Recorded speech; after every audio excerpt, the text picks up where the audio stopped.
Hey y'all, welcome back to Mama Loves Manga.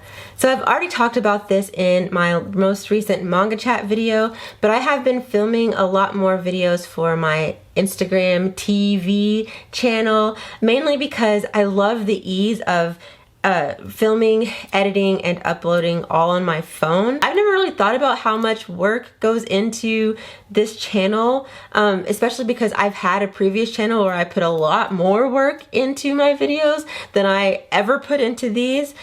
But after doing a lot more IGTV stuff, I'm realizing that a lot goes into these videos. So as well as manga chats, I'm also posting first impression videos there. Actually, I started out posting first impressions on IGTV and then started posting manga chats. So like I have done with my last manga chat video, I'm going to do the same for my first impression videos. For those of y'all who don't follow me on Instagram, or even if you do follow me but you've missed posts, you can also come here and see what I have been trying out. I do want to give y'all a heads up and let y'all know that a lot of these videos are very glitchy. I think that the editing software I use on my phone is not quite compatible with it. I'm not sure what's going on. I'm gonna have to look into it. I use Adobe products because I pay for Adobe products. I don't want to share too much of my opinion because, you know, I mean, maybe one day Adobe might want to sponsor your girl. Probably not. They ain't checking for me. I would say this. Don't feel like you have to use Adobe to edit your videos. That's all I'm going to say. The only reason I'm using them and still using them is because I'm a creature of habit. I've been using these products for like 3 years now. For maybe longer, 4, and I have a hard time with change. Anyway, the point is that some of these videos are a little glitchy and I apologize, but the point of the videos still gets across. You can still hear me talking about the manga. You don't really need to see my face. I just like to get on here and show it sometimes, especially when my hair's looking good. My hair's not really looking good in any of those videos. But today it is. Do y'all like it? I love it. I was tired of being low-key bald-headed. Like, y'all, look at me looking at myself in the viewfinder. I need to stop. But I really do like this. Ugh, I wish my real hair would hurry up and grow. Anyway, this has been too long of an introduction, so go ahead, check out these videos, and I'll see you at the end. Hey, y'all. I wanted to hop on here to do a manga first impressions.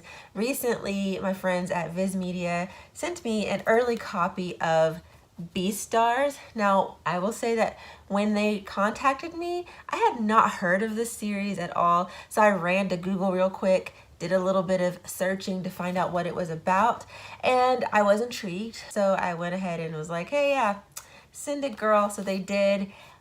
Oh my gosh. I didn't know what to expect. I know I had read a little bit about it, but I really didn't know what to expect, and this blew my mind. I had a lot of feelings while I was reading this. So just a quick rundown. This is an anthropomorphic, is that how you say that word? Story that centers around very human things, and actually the mangaka says on the back, this is an animal manga that is a human drama, and I didn't just blurt out this contradiction because I'm nervous, which is so cute. She seems adorable. The school is separated between carnivores and herbivores. No omnivores in there. We exist. They live together but separately, and I think a lot of the feelings I had about this stemmed from being a marginalized person, and I really think a lot of people can identify with this story, identify with certain characters in this story, whether you are a woman, whether you are a person of color, whether you are part of the LGBTQIA plus community. There are just so many aspects in this story that had me in my feelings, especially because I belong to a lot of communities that are generally marginalized. And so, whew, the feels. And I don't want to give too much away because I really want everyone to read this. It comes out July 16th. I would highly recommend that you pre-order it if you are interested. But I'll give you a quick glimpse of the art. It's not necessarily my general aesthetic. It works for the story though. Like I know everyone has their own taste in an art style.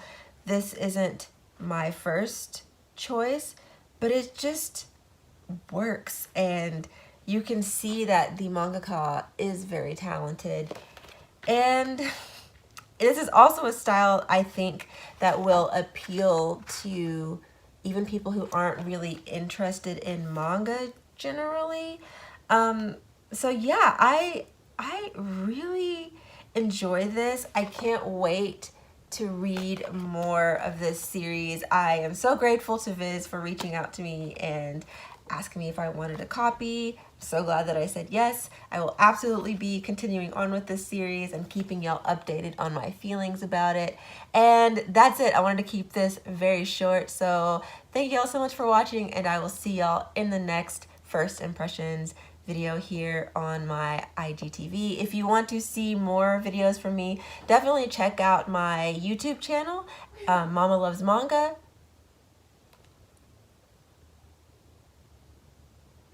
Phineas, I'm recording. And that was my child interrupting. So on that note, I'm gonna go. Bye. Hey y'all, today I decided to get up, take a shower, brush my teeth, do something to this hair, put on some clothes so that I could get up here and do a first impressions video. Crocodile Baron is about a crocodile who is a foodie. He goes to these different places in Japan and eats delicious food at these different restaurants, and it's amazing. He has a little rabbit companion, this young rabbit right here. The rabbit is hilarious. The rabbit reminds me a lot of myself. He is very expressive. Like, it just, that was one of my favorite things while I was reading this. I keep blinding y'all, sorry. His facial expressions are so funny. Of course, the crocodile doesn't really have facial expressions because he's a crocodile. I mean, really, most animals don't have facial expressions, but that's beside the point. It's a slice of life foodie manga, and it's not a foodie manga in the sense that it has recipes. Like, you're not going to get recipes like you do in Food Wars or even What Did You Eat Yesterday.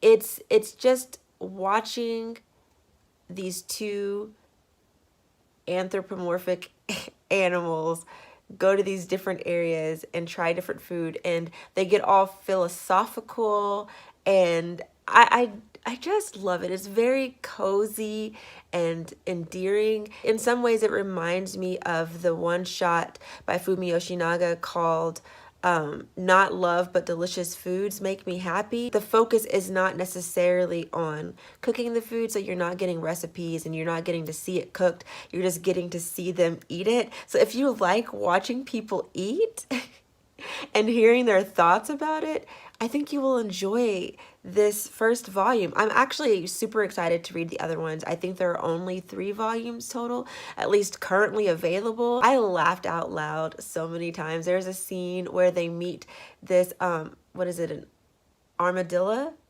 Are armadillos the one that, like, they're the ones that curl up in balls, right? That's an armadillo. Yeah, he's all sad because his mama kicked him out of the house. At first, I felt kind of bad for him, but by the end of that story arc, I didn't, and I laughed out loud with how things turned out. The humor and the art and the subject matter feels very much more mature, so I think that adult manga readers will enjoy this immensely. Here is the very first page, and as you can see, this is very detailed. I want this right here framed because this is so adorable. I really enjoy the art style. I think it's perfect for the subject matter. It really comes in handy when you're shown the food. There's a chapter that's all about takoyaki, and that chapter was actually really funny because I've been able to go to Japan and eat takoyaki. The detail in the art style really allows you to see what takoyaki looks like. Ugh, I just loved this manga so much, and I can't wait to read more of it. I know some of y'all don't like to read digital manga, and I will say that you're missing out because this is great. So maybe stop playing yourself and start reading some digital manga. Bye. Hey y'all, I'm back. I told y'all I was gonna come back to talk about another first volume, and that is Skullface Bookseller Honda-san. This is by Honda. I pre-ordered this as soon as I heard that it was going to get an English release. Now, I first found out about this because I had seen people, I think on Instagram, talking about the anime, and I really was intrigued by the premise of this because I have worked in retail, and I'm also a huge fan of bookstores. So this is about Honda-san, who works in a bookstore, and the hilarious interactions with customers, especially foreign customers. Now, when I was in Japan, I was too shy to go into an actual bookstore because my Japanese is non-existent outside of being able to say like greetings and, you know, thank you and things like that. Not only did I not want to be embarrassed, but I also didn't want to inconvenience any workers. I didn't want to force people to have to speak English when I can't speak Japanese. I don't know, maybe it's just me and my anxiety and my quest to make people like me. The point is that this made me want to go to a bookstore the next time we go to Japan and have a good experience. Obviously, I'm going to study a little bit of Japanese before the next time we go so that I don't completely inconvenience people. I don't really know what else to say about this except that I highly enjoyed it. All of the interactions in this first volume are so hilarious, but my favorite one was an interaction that Honda-san had with a black fujoshi. Oh my gosh, this is just my absolute favorite page in this series because as a black woman and a low-key fujoshi, I just wasn't expecting to see this. The way she's drawn realistically and beautifully. Look at her. She's absolutely stunning. And on top of that, she speaks proficient Japanese. Now, I don't speak Japanese, but as someone who does speak or at least understand multiple languages, Spanish and Korean, it's very refreshing to see a black woman being portrayed as someone who actually cares enough about a culture to learn the language instead of, you know, going there and expecting people to speak English to them. I just love this so much, and I wasn't expecting it, and I don't know, it just this was such an unexpected and lovely page. I don't know if y'all heard that, but that was my youngest. He's nuts, y'all. When he plays his games, he just does so much. And I was like, boy, can you calm down? There were a couple of other interactions that I thought were adorable. There's one where this man is supposed to be getting a manga for his daughter, and it's hilarious because he clearly knows nothing about manga, and the one he's looking for is like a hardcore hentai. And poor Honda-san is like, oh my gosh. Although I've never worked in a bookstore, I have a lot of experience working in retail. And so I could relate to a lot of this. I could relate to the feeling of loving your job, but also kind of hating some aspects of it. But then meeting customers that refresh your love. Most of my experience in retail was working in clothing retail.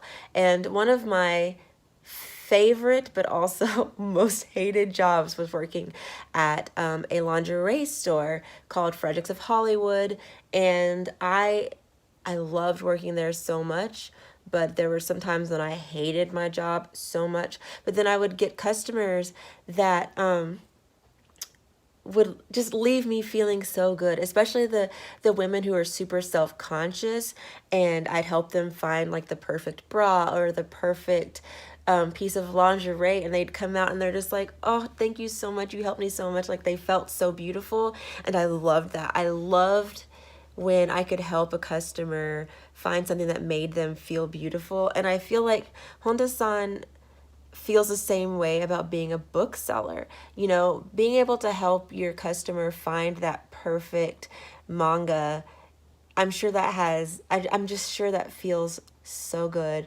And yeah, I could relate to so much in this, although I have not worked at a bookstore.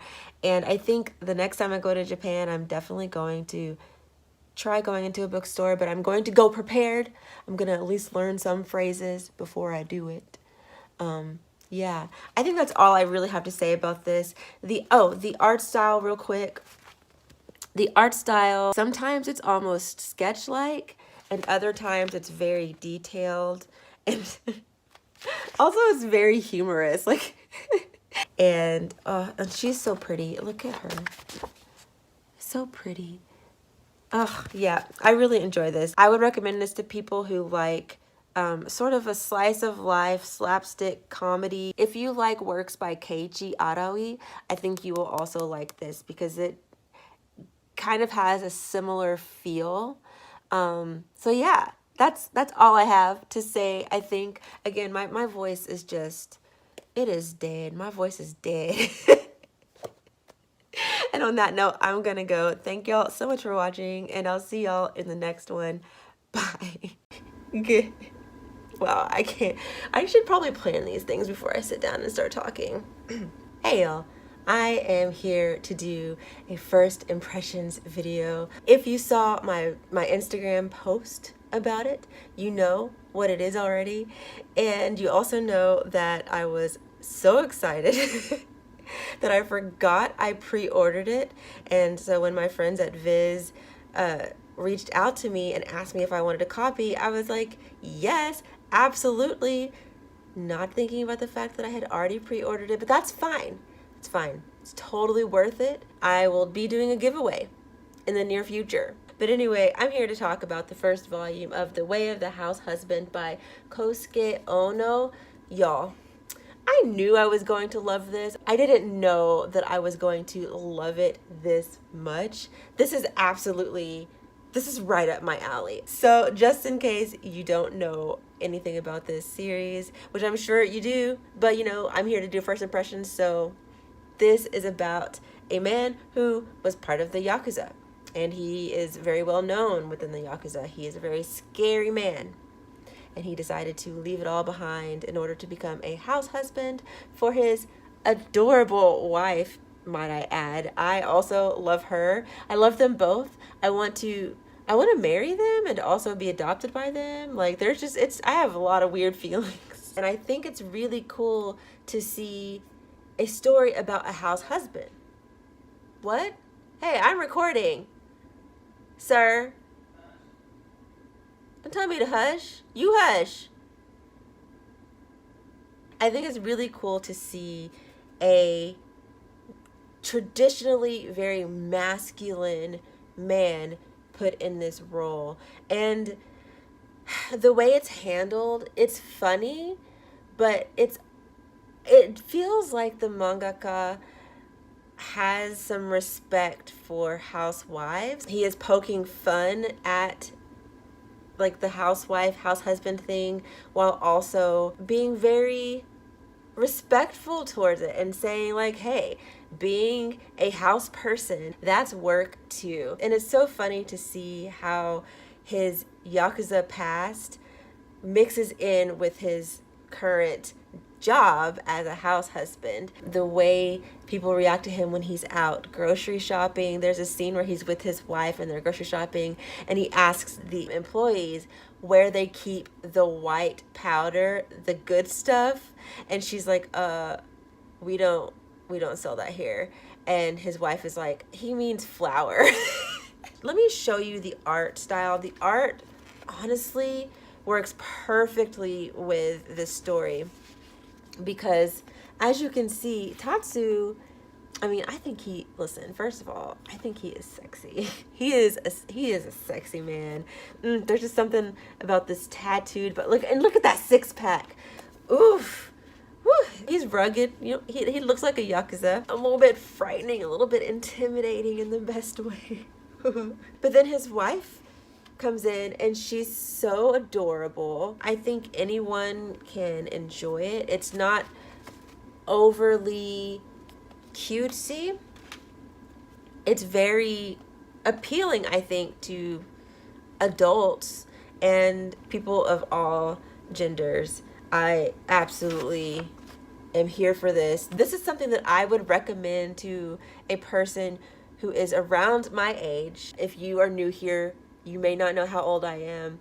If you're an OG, you know how old I am. So if you're around my age, but maybe you've not really dabbled in manga, you're new to it, I literally laughed out loud. I'm sure my husband was so annoyed because I kept laughing out loud and talking to myself out loud while I was reading this. I loved it. I recommend it. Go get it September 17th, wherever you buy your manga, and sit down and read it.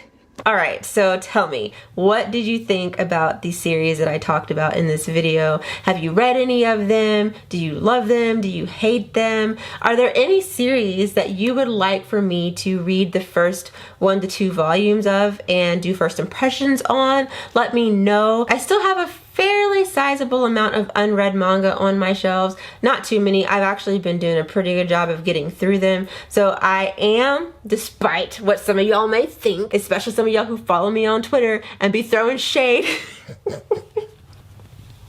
I don't actually buy all willy-nilly. Typically when I make purchases, it's usually to complete a series that I already have. So I am trying to avoid starting too many new series, but I'm always willing to read at least the first volume of a series to just get an idea of whether or not it's something that I would want to continue on. So let me know in the comments if there's anything that you would want me to test out and share my opinion on. Now, remember, I am very honest in my videos. So if it's your favorite series and you don't like to hear bad things said about it, you better make sure it's something that I'm gonna like. And on that note, I'm gonna go sit down and read your manga. Bye.